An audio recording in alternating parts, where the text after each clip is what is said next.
Hello everybody, this is part 3 of my review of Subboor's book. Chapter 7 starts with an attempt to show the Weismann barrier isn't as strong as thought.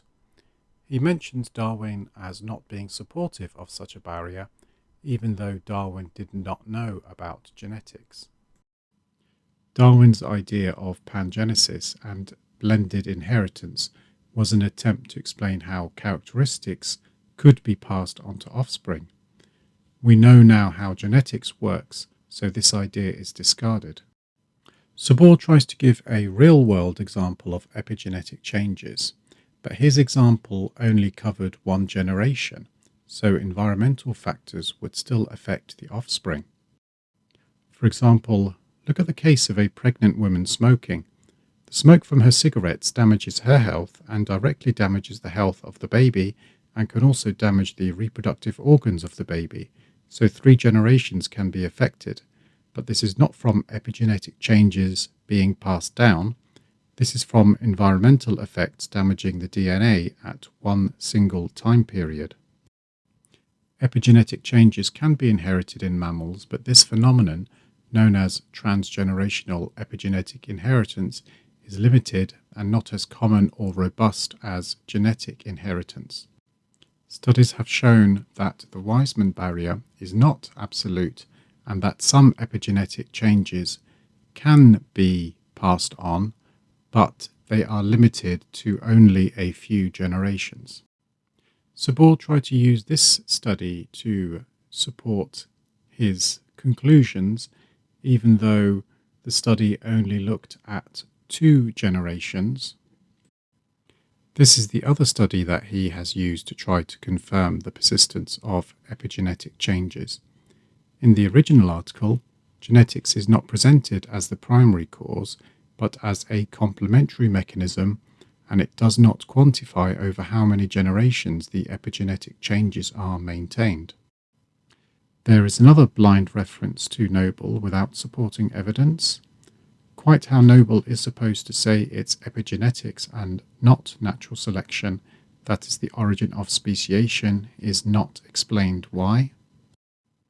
He tries to explain that horizontal gene transfer disproves the Weismann barrier, even though it doesn't, as horizontal gene transfer predominates in single-celled organisms, which don't have somatic and germ cells, so are obviously not affected by the Weismann barrier. Chapter 8 starts with an attempt to introduce Lamarck. There is a bit of a history where he mentions that Darwin had some Lamarckian ideas, which is understandable given that Darwin didn't know about genetics. Once we knew about genetics, then the mechanism of evolution by natural selection had no need for Lamarck. There is another attempt to equate neo-Darwinism, which is a scientific theory, into a religion, which further discredits any scientific credentials he may have. He tries to use a paper to support Lamarck, but it doesn't say this. This is the summary. This paper is purely mechanistic and cellular. It examines short-term effects of complex disruption on gene expression and cell survival in cancer models, not multi-generational transmission.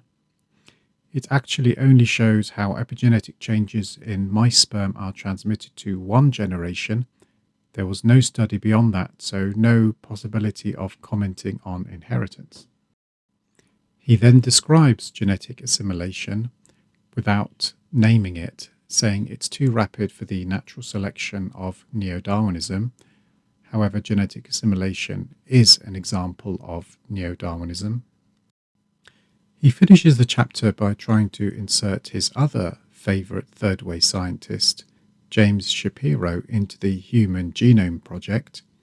But this paper, which is called Initial Sequencing and Analysis of the Human Genome, which was in Nature magazine, does not mention natural genetic engineering by James Shapiro at all. Chapter 9 aims to discuss reductionism versus holism, but it descends into philosophy and attacks on Dawkins. There's nothing scientific here, but it's clear that any paradigm that posits a soul outside of biology would appeal to the writers of this book, hence their favouritism towards Noble. Chapter 10 is 13 pages of summarising the previous chapters.